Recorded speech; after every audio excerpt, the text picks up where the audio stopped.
Well, my name is Talal Ahmed and I'm from Glasgow. Well, growing up, um, like where I'm from, it was like always that narrative around HIV and stigma around HIV. And I've known some people also who like were exposed to HIV and they got HIV. And I've seen how they were treated, all of that. So I always grew up since I was, I think, 10 or 11, not quite sure, but really young, having that like fear that I will have HIV at some point. Um, and I was so scared to the point that I never wanted to even test because I didn't want to know, So, yeah, it was just like, yeah, that unexplained. It's actually explained, so I can't say unexplained, but like, yeah, that fear that just like made it very difficult for me. And yeah, I felt like if there was a way that I would be able to protect myself against HIV, even if it was just like 1%, I should take it.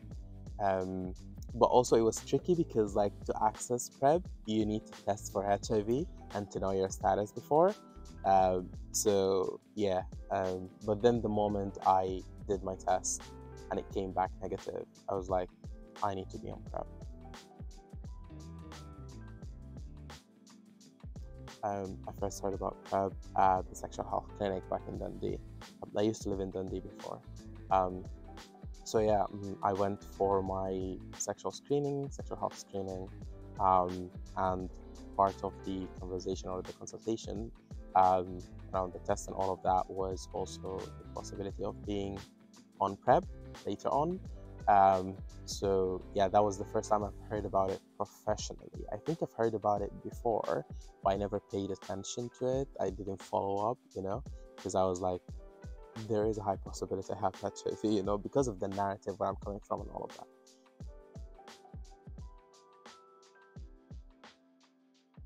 I think the challenge that I faced trying to access PrEP was so the strict criteria at first when I tried to access it in 2021. And although I feel like I've met a lot of these like criterias, I was still not offered PrEP at the time. My circumstances has changed while I was trying to access PrEP. Situation changed, and yeah, so I was an asylum seeker at some point, and that also like came with its own challenge. So like it made it even more difficult because like I wanted to access PrEP, but like it didn't become a priority at that time because I wasn't allowed to work. So that means I didn't have financial means to like get PrEP privately, but also like even to go to appointments. Like I was just like worried sometimes about like even like getting a bus ticket because if I did, that means most probably I'm not even going to be able to get food like during the week or something like that. So you live on very little, and you're like navigating a very hostile system. That narrative about like, oh, so if you're black or if you're from sub-Saharan Africa, you're more at risk.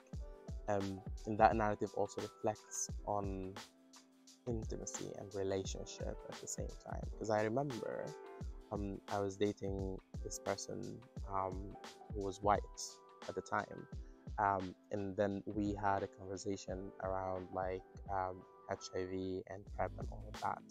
So at that time, I did my first test, like sexual health test, and I got my results. So I knew that I was negative, but that was like after 6 months, maybe after that, that I wanted to have a test again, because I've been in this relationship and I didn't know, and the person that I was with never had HIV test, never in their life, or like sexual health screening in their life, and we had that conversation. So it was me trying to prompt them to do the test and like just address their like concerns.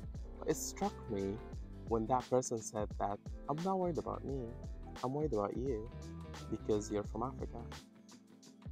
And then going to the clinic every time, and like there is that question when there is the HIV, like they want to perform an HIV test, they would be like, oh, did you have sex with someone from sub-Saharan Africa recently?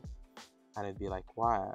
And they would be like, oh, because like they have high prevalence of HIV. So that narrative in itself and how it affects intimacy and like being in interracial relationship and all of that, I felt like you can't take it away from like the whole like conversation around HIV and the conversation around accessing PrEP and all those kind of stuff. Like an ideal PrEP consultation should take into account like the background, my experiences, like all those kind of stuff, and also like take into account that some people are coming from areas that are highly stigmatized.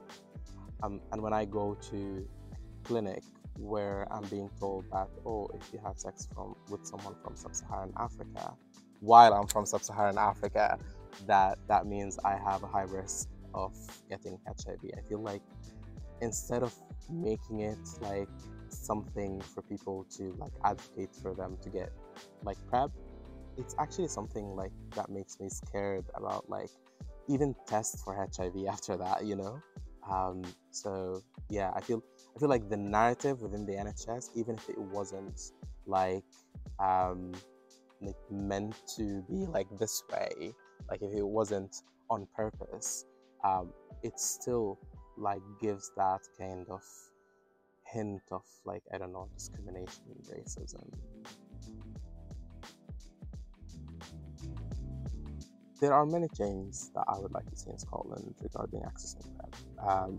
How the booking system is to get a PrEP consultation. That's one of the major things. The accessibility of PrEP among minority ethnic community, especially with that narrative that the NHS keeps saying that people from sub-Saharan Africa has high prevalence, but then they are the least people to access like PrEP. It doesn't add up.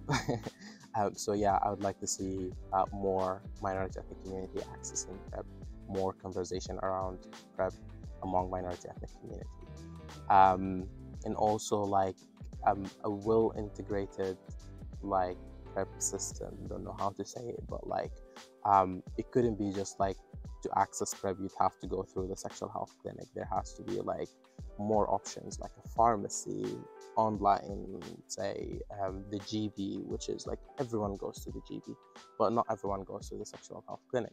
That doesn't mean that these people don't need sexual health services, you know. So yeah, that's one of the things I can think of at the moment.